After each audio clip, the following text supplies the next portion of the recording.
Cenjeni gledalci, pozdravljeni spet na kanalu FSSPX Slovenija, na podcastu Kristus Rex. Spet je z nami pater Vončina, da spregovorija o tako imenovanih aktualnih zadevah. V prejšnji oddaji sva govorila predvsem o načelih, o pokorščini, cerkvenem učiteljstvu, stanju nujnosti, vlogi škofa v času krize in podobno. Danes bi pa rada šla bolj konkretno v stvari, ker večina ljudi ne razmišlja toliko v teoloških kategorijah, ampak postavlja zelo konkretne ugovore, pravzaprav se skoraj vedno ponavljajo eni in isti očitki. Ja, najprej pozdrav tudi z moje strani. Torej, lahko potrdim, da so vedno eni in isti očitki in zato je morda najbolje, da gremo po teh konkretnih vprašanjih, ki jih ljudje dejansko tudi postavljajo. Pogosto se danes govori o bratovščini, tudi o teh posvečenih, precej poenostavljeno. So neke oblike parol, sloganov, nekdo reče, to je nepokorščina, ima transparent recimo temu, ne. Drugi reče, to je razkol, tretji reče, danes ni več nobene potrebe po tem, da se stvar ustavi, ne. S tem je bilo vse pojasnjeno, ne. Jaz sem te označil in konc, ne, to je to. Ampak, če nekaj vpijemo, to še ne pomeni, da smo šli v jedro stvari, pravzaprav to neko vpitje parol, to ni vredno resnega vernika, resnega človeka, razmišljajočega, je bolj neka ideološka zadeva in se gre potem samo za tem, kdo bo glasnejši. Mi bomo tukaj mirno skušali odgovoriti, zdaj, kogar zanima, naj si pogleda, vsakdo je povabljen, da si stvari tudi globlje pogleda, prebere na naši strani, na naših straneh, pa tudi v tujih jezikih, bomo rekli, ne, na naših straneh, pač kar kdo razume. Mi imamo namreč bolj omejene zmožnosti, mi naredimo kar lahko, kolikor zmoremo, ne. Verjetno tudi se kdo sprašuje, zakaj mora vedno samo mene gledati, ne, ampak tako pač je, ne, zdaj. Če bi bile druge možnosti, bi tudi kaj menjali, ne, ampak zaenkrat je tako. Ja, mogoče pa tudi ne, mogoče pa to najboljša možnost, ki jo imamo. Ampak ja, začniva torej pri najpogostejšem ugovoru, to je nepokorščina. Pokorščino smo sicer obravnavali v posebni oddaji, tudi v prvi o škofovskih posvečenih smo že nekaj odgovarjali na to temo. Tudi precej, ja. Zdaj, to je, lahko rečemo, prvi refleks večine ljudi, ne, tisto s kladivcem, ne, pok, ne. Tako da tisto, ampak nikoli bratovščina ni skrivala, ni zanikala, da ne uboga nekih reči, ne, to smo že rekli v prvi oddaji. Torej, nihče niti ne trdi, da je šlo 88 leta ali pa da gre zdaj v tem primeru ali pa v drugih primerih za običajno pokorščino v nekem zunanjem disciplinskem smislu, ampak je eno drugo vprašanje tukaj na mestu, zakaj se ni ubogalo, in to je bistvena razlika. Torej, bratovščina v nekaterih stvareh ni ubogala in ne uboga, ker, ne, zakaj, čemu, ne, zakaj ne uboga? Torej, da ne bi gledali na pokorščino samo mehanično, kot da je dovolj, da nekdo nekaj ukaže, ker to ni katoliška pokorščina, ker ni slepa podreditev brez razuma, brez vesti, brez odnosa do vere. Pokorščina katoliška je bila vedno podrejena višjemu cilju, smo rekli veri in zveličanju duš. Torej, ne more biti absolutno v vsakem primeru, ne? Ker potem niti v zgodovini cerkve ne bi obstajali primeri, ko so se svetniki uprli nekim ravnanjem cerkvenih predstojnikov in tako. Ampak so se uprli. Ne zato, ker bi bili uporniški, ampak ugotovili so, da je vera v nevarnosti. Ne? Tako da to je jedro tega problema. Če nekdo resnično verjame, da je vera tukaj ogrožena, potem ni samo vprašanje, ali je bilo ukazano, ampak ali ne bi uboganje tukaj škodovalo veri. Tako da bodimo zdaj, kot sem napovedal že v prejšnji oddaji, malo bolj konkretni, pa gremo, če se strinjaš, seveda, k profesorju Danielu Trabuccu in odgovoru drugega profesorja filozofije in teh stvari, Corrada Nierreja, ki sicer uči na neki srednji šoli, zdaj potem, ko je bil seveda odstranjen iz poučevanja tega, kako bi rekel, te katehetske šole, kar so že imeli, ne, spravi, tam je učil, ne. Če se strinjaš, seveda, ne, da bi to pogledali. Prosim, seveda. Torej, ta profesor Corrado Nierre pravi v odgovoru profesoru Trabuccu, opozori na nevarnost, da bi gledali preveč pravniško, abstraktno, ne, ker namreč profesor Trabuccu v Padovi predava na pravni fakulteti. Ne smemo to aplicirati na cerkev, ne. Torej, on seveda uči ustavno pravo in podobne zadeve, ne.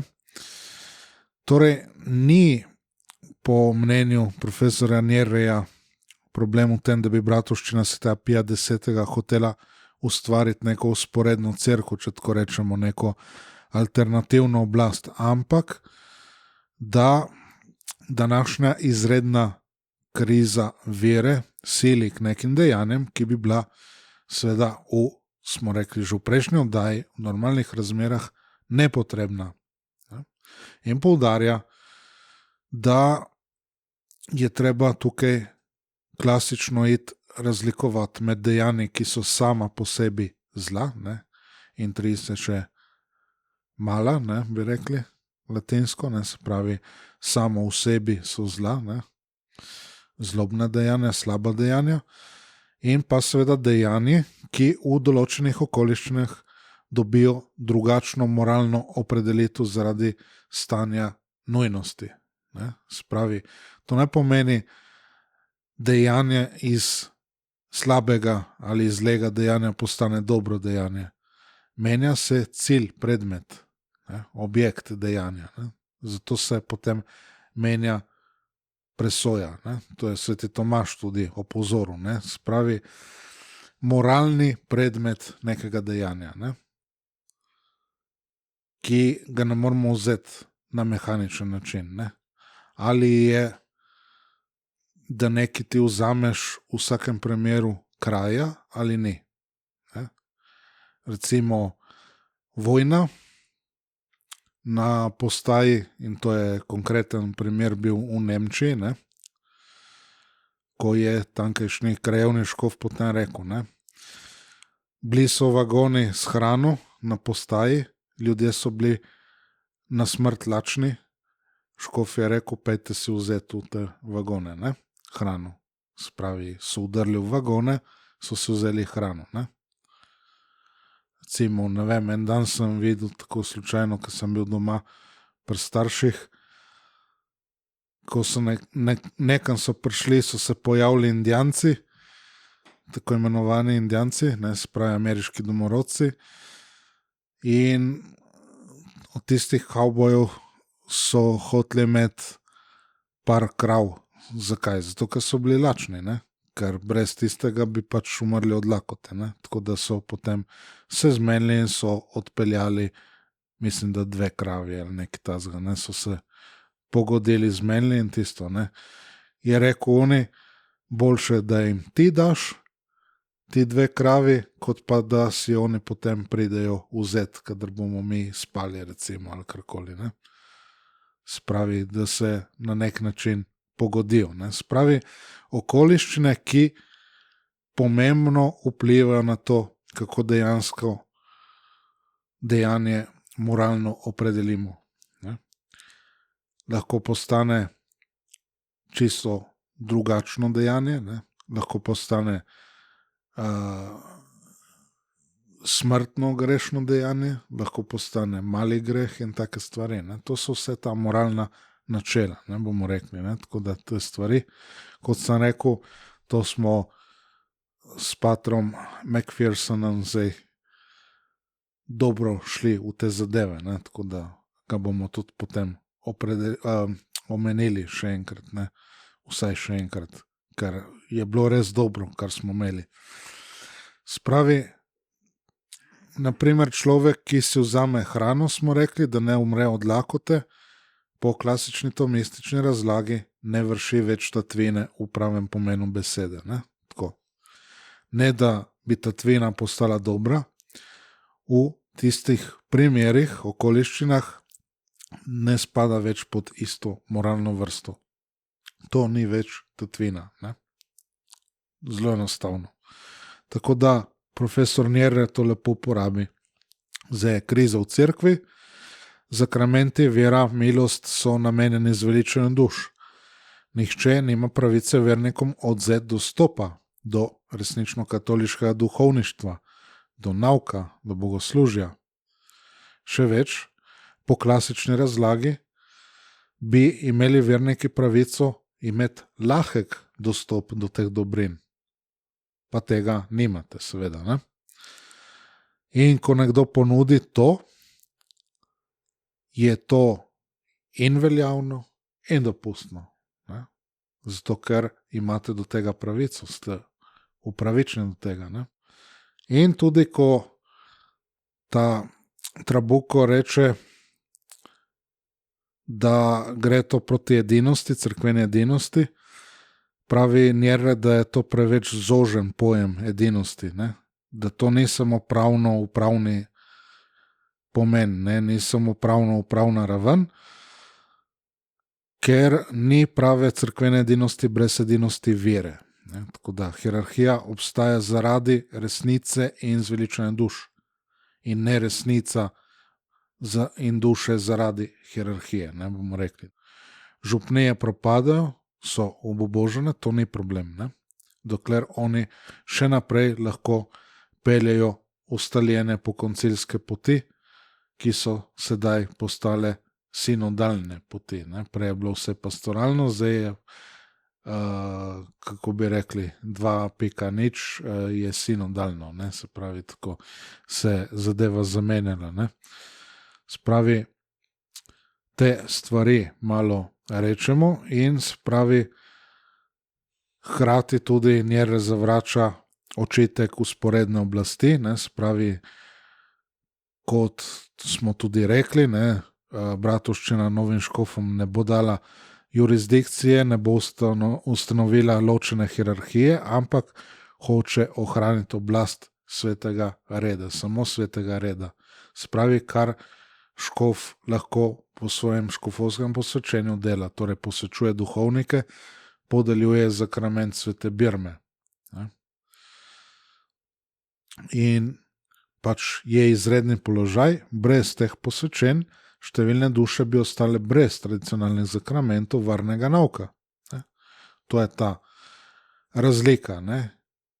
Torej oblast svetega reda, škofovstva, ne? Tukaj, in oblast vladanja, ne? Se pravi, za katero pa potrebujemo seveda papežovo dovoljenje, papeški mandat. Torej ta Daniele Trabuko, profesor, razume preveč poenostavljeno to zadevo, ne? Oziroma razume pravilno v smislu, kako razumejo z drugim Vatikanskim koncilom in po njem, ne? Tako da to. Smo pa že pri drugem očitku, ki je, da vse v redu, ampak to vodi v razkol. Ja, razkol. Smo že rekli, ne? Beseda, ki se kar tako uporablja, ne? Ampak je treba biti natančni, ne? To ni nominalizem, se pravi, ti samo nekaj rečeš in potem nima niti takega pomena, kar rečeš, ne? Razkol, ki ne pomeni samo konflikt z neko disciplinsko odločitvijo, ampak pomeni zavestno zavračanje podrejenosti cerkvi kot taki. Jaz nočem v bistvu, ne, kako bi rekel, načelno, nočem biti podrejen cerkvi kot taki. Nočem biti podrejen papežu kot takemu. Ne priznavam papeža kot takega, ne priznavam papeštva. Ne. Hočem ustvariti usporedno cerkev. Recimo na Kitajskem imamo rednega škofa, neke škofije in patriotska cerkev naredi novega škofa. Ne. Recimo v Šanghaju je en škof, ki je pač v tej tako imenovani podzemni cerkvi, in patriotska cerkev posveti novega škofa v Šanghaju. Ne. Torej usporedna cerkev, ne, ampak dobro. Torej, bratovščina, ki pa v resnici priznava papeža, moli za papeža, ne zmeraj praktično, kadar zaključujemo češčenje najsvetejša molitveno uro, ne, molimo tudi za papeža, ne, Oremus pro pontifice nostro, ne, in tako dalje, ne, ali pa tu je Petrus in take stvari. Priznavamo rimski sedež, priznavamo cerkveno hierarhijo, da so to pravi hierarhi, in tako dalje. Ne. Torej, ni neka nova cerkev, ne, če temu tako rečemo. Nasprotno, želimo ohraniti to, kar je cerkev vedno učila in živela. Tako da številni teologi, cerkveni pravniki so opozarjali, ni mogoče kar avtomatično tukaj stvari označiti kot formalni razkol. Podrobno so argumentirali in tako dalje. Ne? Tako da to. Italijansko okrožje je naredilo jasno razlikovanje, smo rekli, ne, med razkolom, razkolniškim dejanjem. Abe Gles lepo poudari, da niti novi zakonik cerkvenega prava, škofovskega posvečenja brez mandata ne obravnava kot razkolniško dejanje. Ne. Ampak seveda tle se triumfalno pretirava, ne, se krči povsod, ne, se vse meša se meče v en koš pravzaprav, no, tako, ne. Se pravi, odpadke se ločuje, ne, ampak te stvari se pa meče vse v en koš, ne. Tako da vidimo, ne, kam smo prišli. Okay. To so te parole, ti vzkliki, ne, recimo koprski škof, ki triumfalistično vzklika Birme škofa Feleja so neveljavne. Ne. Ampak to je popolnoma zmotno, ne. Spravi, če lahko razpravljamo glede svetega zakona, pa niti tukaj ne več kot toliko, potem tukaj ni nobenega dvoma, ne, zakrament Birme, če tudi bi ne bil dopusten, je popolnoma veljaven. Ne. Zakaj sem rekel tisto? Ker neki krivoslavni, no, škof, episkop, ne, kot oni rečejo, ne, kar je isto, je rekel svojim upornim vernikom, ne, to je vaša teologija in toliko ste vi sposobni, ne, ko je bilo neki. To mi je pater Marko enkrat pokazal, ne, tako da večkrat pol to med sabo malo pokomentirano, ne, to je vaša teologija, toliko ste sposobni, ne. Tako da so rekli ti duhovniki ameriški bratovščine, da se vidi, da je to teologija, kjer manjkajo osnovne stvari, ne, osnovni temelji. Tako da, če na vrhu manjkajo te osnove, kaj šele nižje, potem, ne, ko se gre na nižjo raven. In sicer tudi dobri duhovniki potem imajo te pomanjkljivosti in ne moreš več kot toliko z njimi debatirati. Ne. Sicer, ok, se dobro pogovarjaš z njimi, ampak potem, ko pride neka pomembna vprašanja, ni mogoče, ne, na neki dobri ravni to diskutirati. Spet drug očitek je, da leta 1988 je bila kriza morda res večja, je bil tak občutek, kot je bil nekaj v zraku, dogodki v Asiziju. Danes pa ni več tako, so razmere boljše. Ja, to pravzaprav je zanimiv ugovor. ljudje, ki obenem vsak dan govorijo o veliki ali globoki krizi v cerkvi, kako se vse sesuva, verouk, moralni relativizem, zmeda glede nauka, liturgični razkroj, sinodalnost, modernizem, karkoli še damo zraven, ampak rečejo, ni tako velika kriza, vseeno ni tako velika, ne more biti tako. Ne? Takrat je bilo pač ok, to v Asiziju, zdaj pa ni več to tako. Ne? To, da ne bi mislili, da je to nek v zraku primer, ne? To je recimo skupina okrog profesora Roberta De Matteja, ne? Ki so takrat šli okrog, ko je bilo to v Asiziju celo s transparenti in tisto, zdaj pa drugač govorijo, ne, te stvari, tako da to. V bistvu precej notranje protislovno, bomo rekli, ne. Če je vera res oslabljena, če duhovništvo propada, če bogoslužje izgublja svoj katoliški značaj, če se praznijo semenišča cerkve, tem kako trditi, da gre za normalno stanje, ne. Je bila res kriza 88. večja, kot je danes, v kakem smislu je bila večja, ne? Cerkve takrat so bile še polne, semenišča so se začela prazniti, poklici usihati, ampak vseeno še kar nekaj je bilo mašniških posvečenj. Kateheza sorazmerno je bila v redu. Takrat se je temeljilo še, recimo v Sloveniji, na Pogačnikovih učbenikih, torej klasika, ne? Sicer potem v višjih razredih ne več toliko, so že šli v neki komunizem in tako, ampak vendarle, ne, še zmeraj je bila neka klasika. Morala, ki je v glavnem še veljala. Ni bilo še toliko feminizma, o raznih teorijah spola in podobne, niti da ne govorimo, ne, tako da te stvari. Ali se je danes že vse sesulo, ali pa se sesuva, ne. Zato ni več vprašanje, obstaja kriza. Vsak resen opazovalc to opazi, ne? Prizna. Bolj bi postavljal vprašanje, kako huda pa mora biti kriza, da se sploh prizna to stanje nujnosti, ne? Da ni spet isto, ne? Ker je to rekla bratovščina, potem ni stanja nujnosti. Ne? Tako da navedli smo enega nasprotnika bratovščine, ne? Recimo profesora Trabuka, lahko bi John Salza v Ameriki, ne? Njega lahko navedemo in tako dalje. Ne? Tako da po eni strani priznavanje globoke krize v cerkvi, po drugi stanje nujnosti ni.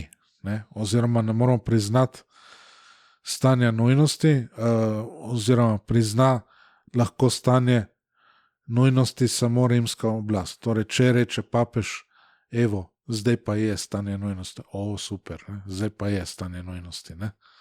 To oni čakajo. Mislim, ne vem. Če vidiš, da se ti neke stvari sesuvajo v življenju, kdo ti mora to reči, da je tako? Ali boš skušal ukrepati? Ne? Kako rečejo Hrvati, kuča gori, baba se šminka, ko je že tisto, ne, un pregovor, ne, spravi, hiša gori, ženska se pa noter lišpa, ne, spravi, da ni važno, ne. Torej, nenavadna logika, kriza obstaja, ampak noben ne sme ukrepati, dokler ne dovoli to ista oblast, za katero se trdi, da ne vidi krize, ali pa je del problema. To je kot pes, ki mu vržeš tja, čakaj, hop, pa vzame, ne? Ja. Kako ne zdaj tisto? A smo tako nizko padli, ne vem, no. Torej, kaj je v ozadju takega razmišljanja, ne? To je spet ta legalističen pogled na cerkev, formalna pravilnost, ki mora biti pomembnejša od samega ohranjena vere, blagra duš, se pravi, se prizna skoraj vse elemente krize, ne? Ampak obenem se trdi, stanje nujnosti mora razglasiti Rim. Ne? Torej, procedura, ki je pomembnejša, ne? Papež, ki mora izdati dokument s pečatom, ampak kaj bi bilo, če bi izdal ta dokument s pečatom? Ja? Eni bi rekli, ok, je res, papež je to izdal, bomo to rekli, da je stanje nujnosti. Ne, tu če je papež to še zmeraj ni stanje nujnosti, še zmeraj ni tako hudo, ne? Spet bi bili na začetku. Ne? Torej, spet bi to bila mrtva črka na papirju, kot še mnogo drugih dokumentov, neki sva že zadnjič omenila. Ne? Tako da, profesor Njer odgovarja Trabuku, da nujnost ni zgolj neka trenutna ali kratkotrajna situacija ali položaj, no, tako rekel slovensko, da lahko traja tudi desetletja, ne? Kot recimo arijanska kriza in sveti Atanazij in še drugi. Ne? Sveti Atanazij ni vedel, koliko časa bo trajalo to izredno stanje. Ne? Tako da ne moramo vnaprej reči, izredno delovanje zaradi nujnosti pomeni upor ali razkol. Ne moramo tega reči. In seveda tudi praktična plat sedanje krize. Ne? Se pravi, po eni strani priznavanje tega, da je globoka kriza, vsem tem, kar smo našteli. Ne? In kot smo rekli zadnjič, a lahko ti kot starš pošlješ v tako imenovano katoliško šolo svoje otroke dan danes. Ne? Danes to deluje kvarno, ne, na te otroke. Ali pa kako duhovniki, naj bi se dobri duhovniki recimo obranili pred škodljivimi usmeritvami, smernicami, ki prihajajo z vrha in tako dalje. Ne? Ti nekaj moraš narediti, ne? Če ne so neke posledice, ne? Disciplinske in tako dalje. Če ti lahko zaradi nevarnosti za vero zapustiš lastno župnijo, ustanoviš zasebno katoliško šolo, bi rekli, ne? Zakaj tudi ni mogoče govoriti o resničnem stanju nujnosti, pa tudi na tej širši cerkveni ravni. Ne? Torej, to je ta protislovnost tega konservativnega pristopa. Ne? Tudi določeni indultistični krogi se tega poslužujejo, ne? Ker stalno morajo nekaj komentirati, zlasti laiki, ne? To vrstni, se čutijo poklicani, zato ne vedo, kje jim je mesto. Ne? Zdaj se opravičujem, sem malo dlje časa govoril, ampak tako je. Ne? Pač. Seveda, ni problem. Potem spet konzervativci pogosto rečejo, ampak tradicionalna maša zdaj po motu proprio sumorum pontificum je marsikje dovoljena. Zakaj potem rabimo izredne ukrepe? Ja, je bila dovoljena ali pa ni bila dovoljena, zdaj je prišel pa Traditionis, custodes. Tako, ja. Malo lapsus, ampak ok. Se pravi, zreducirati izročilo na vprašanje bogoslužnega okusa. Ne? To je tukaj težava. Ali jaz smem hoditi k stari maši ali ne, ampak to ni celotni paket. Ne? Tudi če je maša dovoljena. Ne? Mislim, ok, to bomo rekli. Precej globlja težava tukaj. Ne? Celotni katoliški duh, nauk, formacija duhovnikov, morala, pogled na cerkev ali ekleziologija, razumevanje maše, razumevanje duhovništva, še bi lahko naštevali, ne? Ampak osnovne stvari so to. In seveda nestabilni položaj te tradicionalne maše. En papež dovoli, Benedikt XVI, kot si rekel, ne? Drug papež, Frančišek, prepove, omeji. Ne? Tem se spet nekaj delno sprosti, nikoli rešena težava, začasno odložena. In potem, ali je to redna oskrba z mašo in zakramenti, je to samo občasna zadeva. Ne? Enkrat mesečno, dvakrat mesečno, enkrat moraš iti sem, enkrat moraš iti tja in tako naprej. Ne? Ali je dostop tudi do ostalih tradicionalnih zakramentov? Ti bodo krstili otroka po tradicionalnem obredu, ali pa kar je mnoge pripeljalo, ne, bodo lahko birmani po tradicionalnem obredu. Ne, tako da te stvari, ali pa tudi, ali gre za staro mašo in potem novo teologijo in novo miselnost tudi, ne, vse te zadeve. Se pravi, naš vernik, ki je rekel, da njegova družina bo seveda še vedno hodila, kot smo rekli, nekdani naš vernik, no, tako, je rekel, da njegova družina bo še vedno šla kdaj pa kdaj v Gradec, v kapelo od Bratovščine, ne, ker smo rekli, da tista ta prava, ne, Bratovščina, ki pri nas je ni, naj je ne bi bilo, ne. Ampak se bo pač spovedovala pri Novosordu duhovnikih, če bo papež pač pri nas prepovedal spovedovanje. Sej se ponavljamo, vem, da se ponavljamo, ampak moramo mal ponoviti stvari, da vidimo, ne? Ker to je, kot da bi gledali akrobate v cirkusu, ne? Tako da to. Ja, ker je dobro samo tisto, kar je dovoljeno. Ja, okej. Ali pa je zaželeno tisto, kar je prepovedano, ali kako je že tisto. Ampak okej, je problem to, ne? Zdaj, če je izročilo samo nekaj dovoljenega, ne? A to po tem takem ni več normalno življenje cerkve. Ampak bi moralo biti, ne? Izročilo toliko časa je veljalo, zadeve so veljale, zdaj pa kar naenkrat ne veljajo več. Ne? Je izjema, je toleriran ostanek, relikt preteklosti. Temu se je nadškof Lefevre zmeraj upiral, ne? Spravi, da bi bile, da bi bile neke normalnega tradicionalne župnije ali središča, ne? To bi bil velik korak naprej, ampak to je hotel recimo papež Benedikt. Papež Frančišek je rekel, ne sme biti tega, ne? Nekaj je samo dopuščeno kot nek indijanski rezervat, ne? Ampak vemo, da bo izumrla zadeva, ne? Če smo malček bolj hudobni, ne? Lahko rečemo celo, če smo še bolj hudobni, da je to ena karantena, ne? Zdaj začasna, ne? Dokler ne ozdravijo verniki od tradicionalističnih znakov bolezni, ne? Ali vsaj nekaterih znakov te bolezni, ne? Tako da to, ja. Potem zelo pogosto se sliši tudi ugovor, če bo vsak delal po svoje, potem bo v cerkvi kaos.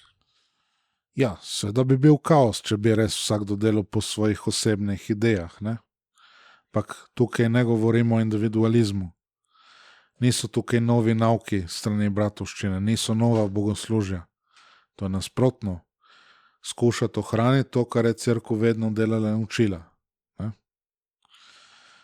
Torej, to je zanimivo. Ne? Nobenih težav nimajo mnogi z neverjetno raznolikostjo novih praks, novih teologij, novih razlag. Ne? A tam ni kaosa, ali kako? Ne? Tam se ne govori o kaosu. Nekdo pa skuša potem ohranjati stalno katoliško izročilo, pa se reče, tle pa kaos, ne. Tako da to, ne. Zdaj, me je precej pomenljivo to, tudi tukaj malo osebno gledam, ne. Meni je bilo rečeno, da v tako široki pastoralni paleti pa bi ja lahko dobil neko mesto zase, ne. Sem vprašal, če ta paleta vključuje tudi tradicionalno opcijo, ne, če se tako poimenuje, ne. Sem rekel, vse ni nujno, da je neka personalna župnija to ali kaj podobnega, ne. Pač papež je rekel, da naj tega ne bi bilo, ne.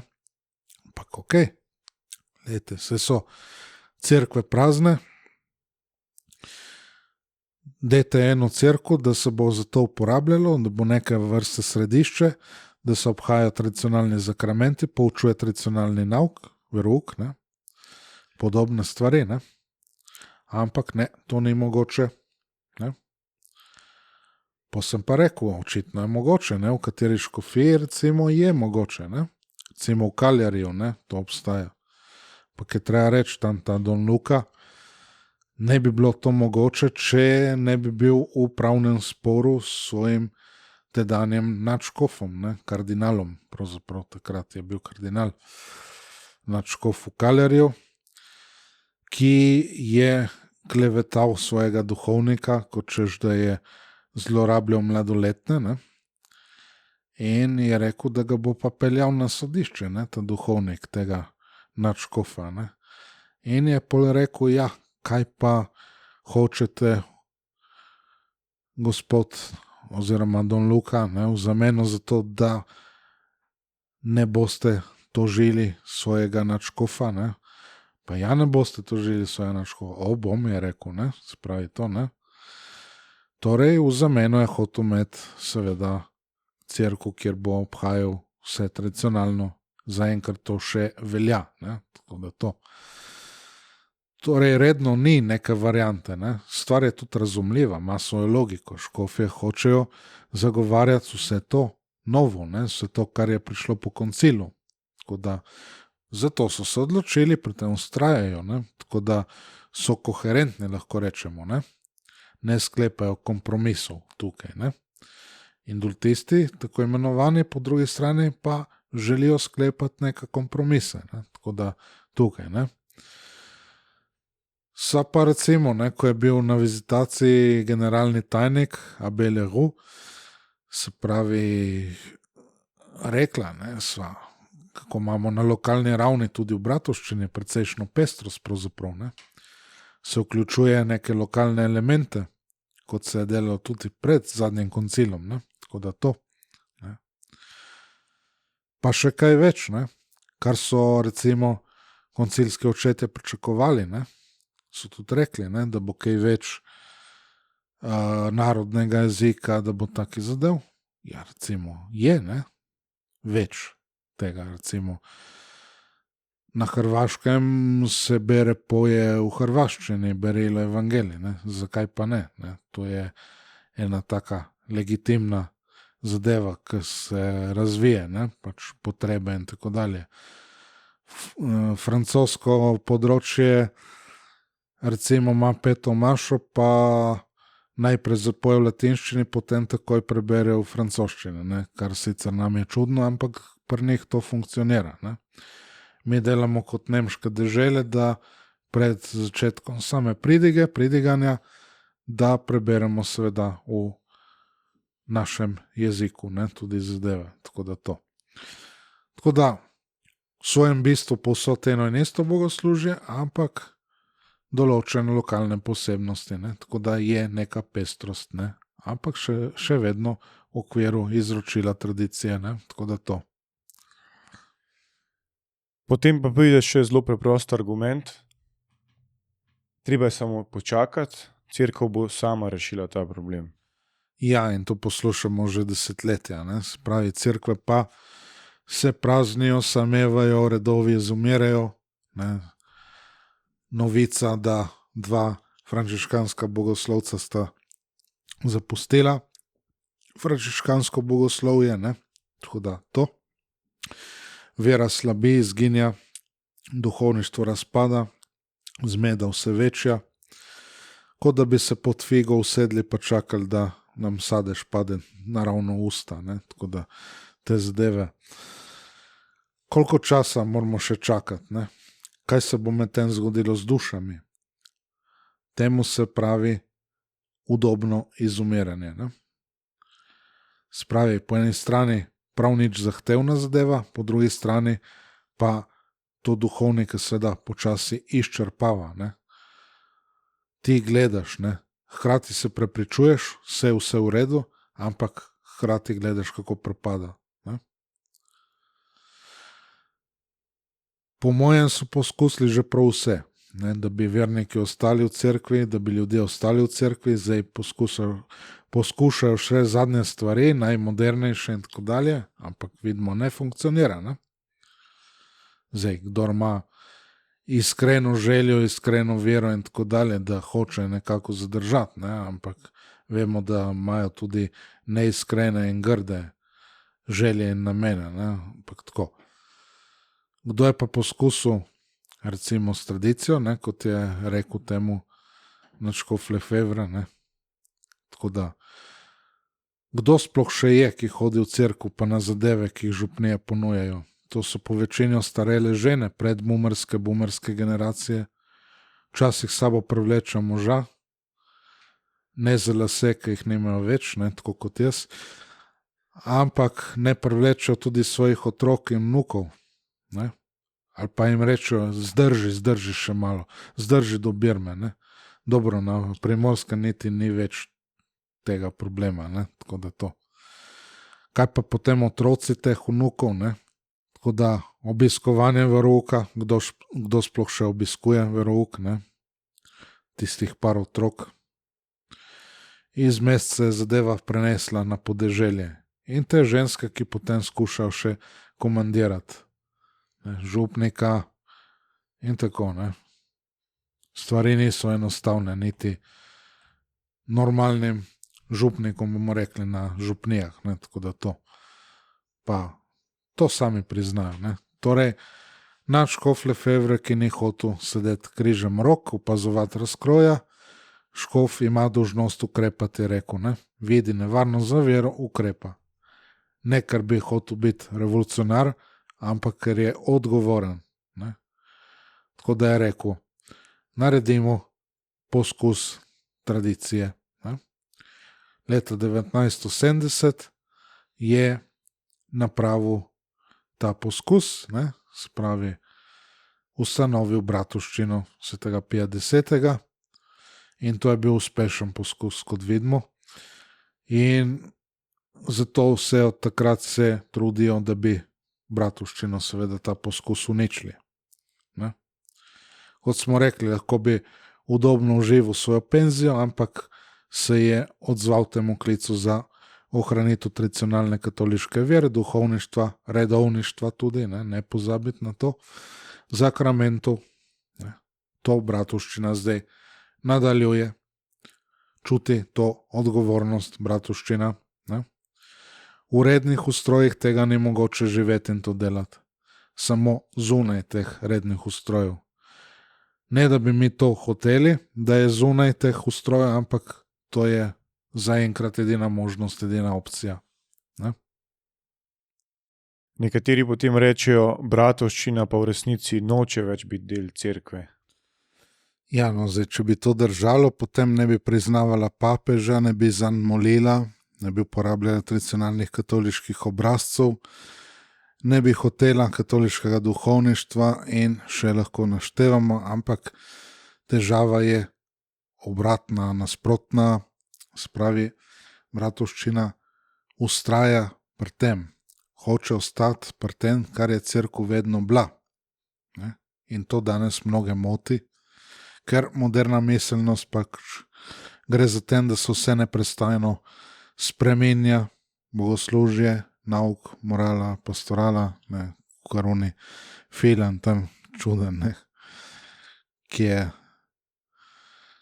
prišel z nekimi novimi obrazci, ne, jeli pope, kako se to brzo menja, ne, je rekel, ne, spravi, kako se to hitro menja vse, ne, tako da to. Pa tradicionalno katolištvo temelji na stalnosti, neprekinjenosti. Spravi, ne da mi ne bi hoteli biti del cerkve, ne. Mi hočemo biti del cerkve, bratovščina hoče biti del cerkve. In del cerkve bratovščina je, to je teološko dovolj dobro razložil že v 90-ih kardinal Ratzinger takratni, ne. Tako da to. Težava je, da bi si bratovščina celo želela biti del rednega ustroja, ne samo, da je del cerkve, ne, pač ni del rednega ustroja, to ja. Hotela bi biti normalno pokorna, ne, vse te stvari, ampak smo videli, to zdaj ni mogoče. Ker, če se ti odločiš za to, se moraš odpovedati nečemu, ne, se pravi, se moraš odpovedati celoti izročila tradicije, ne, sklepati kompromise, delati razne akrobacije. Lahko vzamemo primer Campus v Braziliji, ne. Torej, to je bila zadeva, ki jo je začel vzpostavil škof Monsignor de Castro Mayer, ne. ki potem nekaj časa je še bila tako, je bila zelo podobna sami Bratovščini, ker vemo, škof de Castro Majer je pač z škofom Lefevrom posvetil 4 škofe, ne? In torej je tudi njega tista kazen dosegla. Ne? In zdaj vprašanje, ne? Ko so se enkrat odločili, da bodo del cerkvenih ustrojev in tisto, ali bojo tam v tej Bratovščini in tisto, kar so, sploh še dobili škofa, ne? Ker pač ta škof Rifan ima 75 let je na polnu, ne? Da niti ne govorimo o teh kompromisih, ki so jih sklepali in jih sklepajo, ne? Tako da to. Ne? Torej se moramo vprašati, kaj sploh je temelj edinosti, ne? Ali je samo zunanja upravna povezanost, ne? In ni, ne? Ker resnična edinost temelji na isti veri, istih zakramentih, isti oblasti in tako dalje. Ne? Torej, vera postane zamegljena in zunanja edinost ne reši problema. Ne?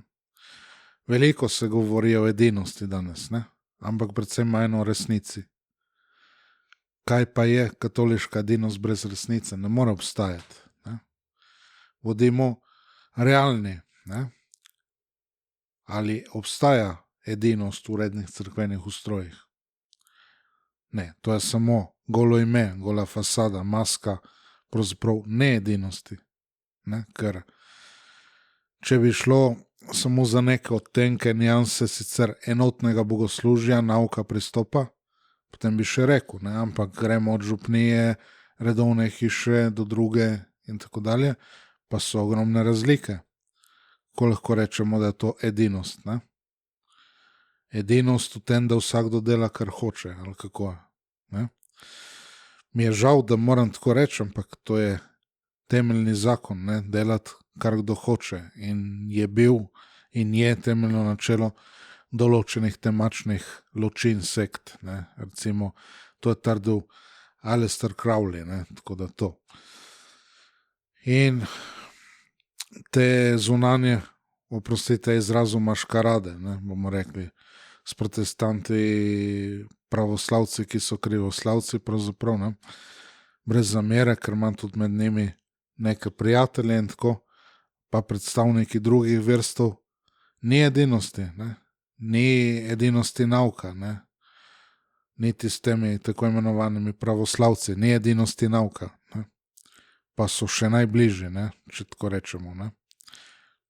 Da niti ne govorimo o protestantih, tako da to.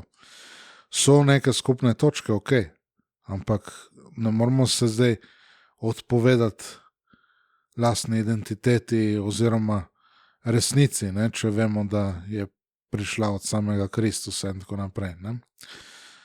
Sej noben ne reče, da ne bi mogli skupaj delovati v nekih takih zadevah, recimo boj za sveto življenje in tako dalje. Ne? Ok, lahko, pak ne da se odpovedujemo samemu sebi. Tako da to. Skupne točke so zakaj? Ker se je v cerkvi odpovedalo samo tradicionalnemu. Ampak kje je potem tukaj edinost cerkve vseh časov? Gre za nekaj novega. In potem dvojna merila. Ne? Ko so ga vprašali kardinala, smo že omenili, ne, za Bratovščino, je rekel, to je notranje vprašanje cerkve, mene se ne tiče, ne, ta kardinal za edinost kristjanov. Ne. Že veliko pred 2009, ne, torej je to rekel, ne, spravi toliko o tem, da je Bratovščina razkolniška, ne, tako da to. Potem nekateri sicer priznavajo krizo, ampak menijo, da je bil nadškof Lefevre še zmer preostor. Ja, rečejo šel predaleč, ampak ravno zaradi te globine krize se vidi, da ni pretiraval. Ne? Je opozarjal pred protestantizacijo, pred izgubo duhovništva, njegove identitete, relativizmom, razkrojem bogoslužja In to je splošna praksa danes, je splošno priznano tudi med konservativnimi katoličani, tako da ni vprašanje, ali je kriza obstajala, ali obstaja in tako dalje, ali je pravilno razumel njeno globino. Ne? Vse več ljudi vidi, da je pravilno razumel, ne? Še kako dobro je razumel. Ko so stala semenišča šla svojo pot, nadškof je vpeljal določene zadeve, ki jih je tudi drugi Vatikanski koncil. Ne? Recimo prvo leto semenišča kot leto duhovnosti. Ne? En tak primer. Ne? Kolikokrat ljudje vpijejo, ja, preveč radikalno je, ne? Bi morali iti postopno. Ne? Gleda recimo na čaka, pa popravlja svojega starega džipa, ne? Je že pošteno gnil, ko ni več zdrave podlage, karoserije, ne? Je treba kos odrezati, zavariti zdrav kovinski del, nekaj tukaj. Ne moreš kitati v nedogled, ne? Ker potem struktura avta ne bi bila dobra. Ne? Tako da na določeni točki je treba napraviti neke radikalne reze in potem popraviti, ohraniti. Ne? To je naredil nadškof Lefebvre, to je naredila dela Bratovščina, ne? Tako da to je to. Ne?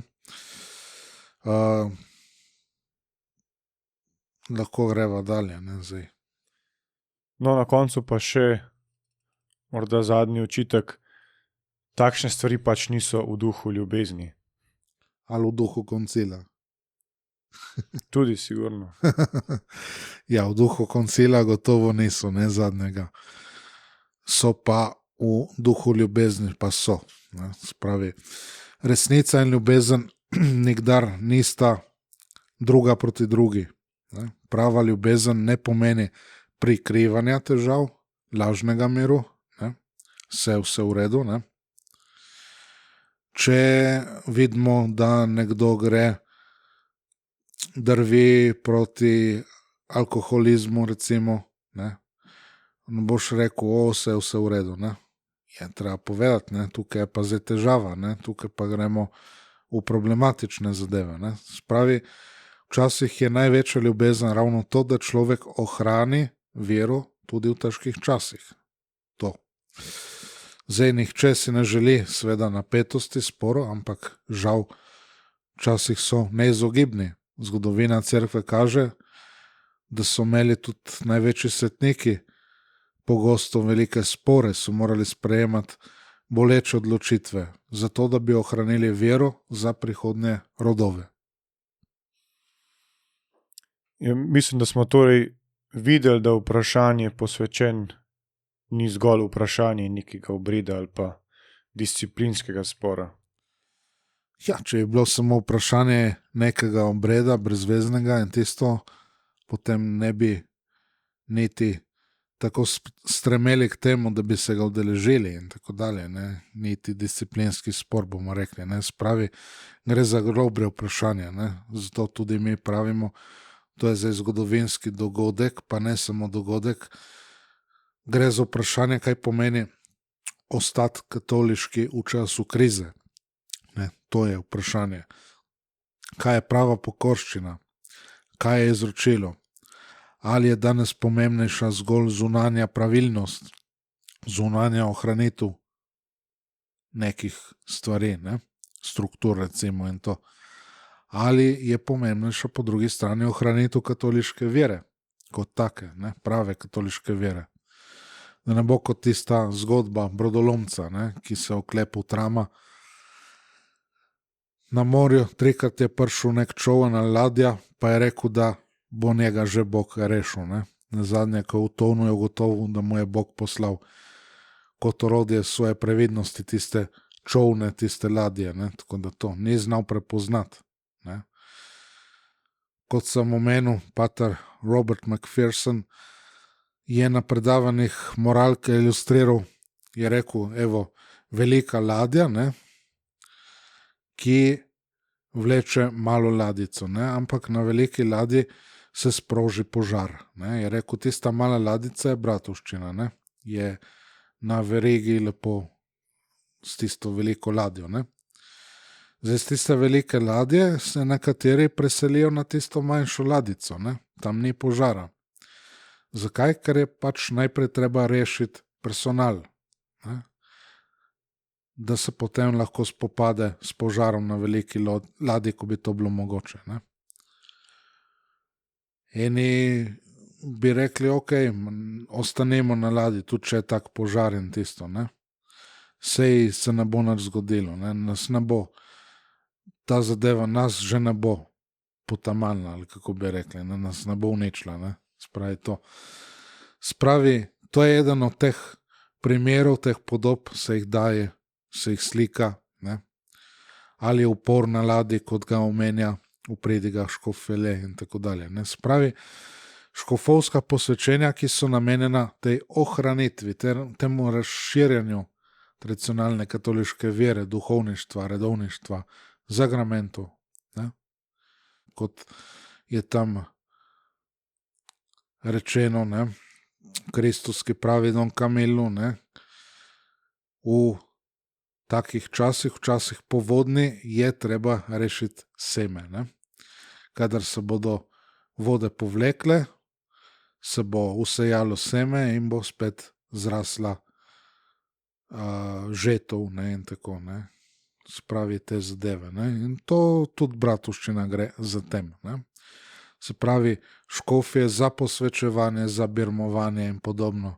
To je čisto praktično. Ne? Več škofov, glede na to, kje vse bratovščina deluje. Morda bi za konec lahko rekli še to. Vsa ta vprašanja niso samo neka notranja polemika med tradicionalisti in konzervativci, ampak gre za precej globlje vprašanje, ki se dotika same prihodnosti cerkve. Ja, če ne bi bilo tako, tudi ti odzivi ne bi bili tako močni. Ne? To lahko rečemo in trdimo. Ne? Spravi, niso samo neka posvečenja, neko pravno vprašanje, ampak kaj je danes sploh še normativno v cerkvi? Ne? Ali je to vera vseh časov, je to izročilo, ali pa je normativno trenutno stanje, trenutna praksa, trenutni ukazi, trenutni pastoralni pristopi. Ne? Se pravi, moramo vsi se tega posluževati, ne? Je to norma zdaj in praksa? Ne? Vidimo, da bi bilo to nespametno pravzaprav. Ne? In vidimo, da vera vseh časov izročilo, da to funkcionira. Ne? In to je to pravo ozadje današnje krize. Ne? Sicer dosti govori o edinosti, pogorščenju občestvu in tako dalje, ne? Ampak predvsem manj o resnici, veri, kaj je cerkev vedno učila. Katoliška cerkev ni včeraj nastala, ne? To je kot fašizem potem takem, ne? Se pravi, je štev od ustanovitve fašizma dalje, ne? Nova doba je nastopila, ne? Se pravi, ne začne se cerkev z drugim Vatikanskim koncilom, ne začne z neko novo pastoralo, z današnjim svetom in tako, ne? Ampak cerkev živi iz neprekinjenosti, iz iste vere, iz iste maše, iz istega duhovništva, istega nadnaravnega cilja. In zato so ta vprašanja tako pomembna, ne? Danes govorimo o teh vprašanjih, ker so tako pomembna. Če izgine izročilo, če je vera razvodeni, če bogoslužje izgubi svoj darovanski, žrtveni vidik, nadnaravni značaj, svetost tudi, ne? Potem morda obstaja cerkev, ok, navzven, ne? Kot struktura. Ampak ali ima še notranja vitalnost, to notranje življenje, to začne ugašati seveda, ne? In vemo, da, kot je rečeno v evangeliju tudi, ne? Kjer je truplo, tam se bodo zbrali tudi jastrebi, ne? Tako da te stvari. Podoba požara, ne? Požar, ki ne uniči, ne more uničiti same ladijske strukture in tako, ne? Ampak po večini uniči vse tisto pomembno notranjosti ladje. Ne? To se je dopustilo in tako, ne? Tako da nadškof Lefevre je poudaril pogosto, ne gre za upor proti cerkvi, gre za prizadevanje, da bi cerkev ostala to, kar je vedno bila. Ne? In če se to ohrani, potem enkrat se bo dalo tudi tisto obnoviti. Ne? Mislim, da je to bistveno za razumevanje celotnega vprašanja. Ne? Torej, vprašanje ni samo, a je bilo nekaj dovoljeno, ampak predvsem, a je bila vera ohranjena. Tako, prilika o talentih, ne bomo rekli. Najbolj enostavno je vzeti tisti talent, ki smo ga dobili, ne? Bomo rekli, kaj jaz vem, koliko je to, nekaj milijonov, ne? Zdaj ne bom delal tukaj računov, ne? To je precej velika vsota denarja, ne? Če tako rečemo. Torej vzeti talent, ga skrit, ohraniti, ne? Ampak to ni logika nebeškega kraljestva, ne? Zgodovina cerkve nas uči, da so bila največja obdobja zmede, pogosto tudi obdobja, ko je bilo treba pokazati največ poguma, največ nadnaravne vere, največ zvestobe samemu izročilu. Nihče si ne želi teh izrednih razmer. Noben si ne želi napetosti, sporov in tako, ampak pridejo, ne? Pride trenutek, človek se mora vprašati, bomo predvsem ohranjali strukture ali bomo ohranjali vero. Ne? To. Tako da ne bodo kar samo od sebe izginila ta vprašanja, ti problemi. Ne gre samo za eno bratovščino, za en dogodek v Ekonu, ampak gre za precej širšo stvar, ne? Za vprašanje prihodnosti katoliške vere v samem sodobnem svetu. Ne? To. Da na koncu malo razbremenimo, v Dilwinu ste imeli priložnost dobro spoznati dva kandidata za škofa. Ja, to sem rekel že zadnjič, ne? Če se ne motim, se pravi pater rektor Goldedi, Michael Goldedi, pater Mark Hanapje pravzaprav, ne, pač. Se pravi, oba sta seveda odgovorila lepo na čestitko, na obljubo vsakovrstne podpore, ne samo mojo, ampak tudi vernikov, ne, upam, da se strinjate, ne, da jih bomo podpirali. Te kandidate za škofovstvo, dokler niso posvečeni, so kandidati seveda, ne. Ker je imel dela vrh glave in ga imaš zmeraj, ne, se bo treba pač predati stvari. Mi je odgovoril šele včeraj, ampak dobro, je lepo odgovoril. Pater Hanapje seveda je hitro odgovoril in je bil vidno ganjen in tudi bi rekel, da pater Goldedi tudi je bil zelo ganjen in hvaležna oba. Ne. Tako. Je rekel pater Hanapje, da smo res ena velika družina in da se lepo vidi, ne, da duhovniki, verniki in tako, ne, da lepo držimo skupaj in tako. Ne. Kot sem rekel, z obema sem igral nogomet, ne ameriški nogomet, ne, ker je bilo vprašanje potem, si vprašal potem po snemanju tiste prve oddaje, ne, seveda šlo je za nogomet normalen, ne, tako da to. Torej ob nedeljah, praznikih smo šli, niso bile najboljše razmere, ampak vendarle, malo smo se razvedrili, igrali, tako da to. Izbira torej, že če sodim po njiju, pa po patru Schreiberju, ne, se pravi rektorju Cajckofnu, je bila zelo dobra izbira, ne, pač tega patra Desivrija sem rekel, da ne poznam najbolje, ne. Hotel sem namreč izpostaviti to človeško noto, ne, človeško stran tudi teh kandidatov. Tudi oba še živa škofa, se pravi Fele in de Galarreta, ki sta zelo taka človeška, ne, tudi to. Ne. Zdaj sem imel s škofom Felejem tudi obilo priložnosti, da ga še bolje spoznati, ker je večino časa itak preživel v ameriškem semenišču v Dilwinu, ne, tako da to. Ampak lahko rečemo dobesedno, da je bil leteči škof, ne. Oba pravzaprav, ampak škof Fele še bolj, tako da to. Pater, hvala lepa za današnji pogovor. Hvala tudi vam, torej vsej ekipi, ne, ni velika ekipa, ampak zelo dobra. In vsem gledalcem ter poslušalcem Bog povrne in hvaljen Jezus. Dragi poslušalci, tudi vam hvala za pozornost. Vabiva vas, da še naprej spremljate preko YouTube kanala, naročite se, vključite tudi obvestila in konstruktivno komentirajte in delite s prijatelji. Vse to pač pomaga, da naše sporočilo doseže več ljudi.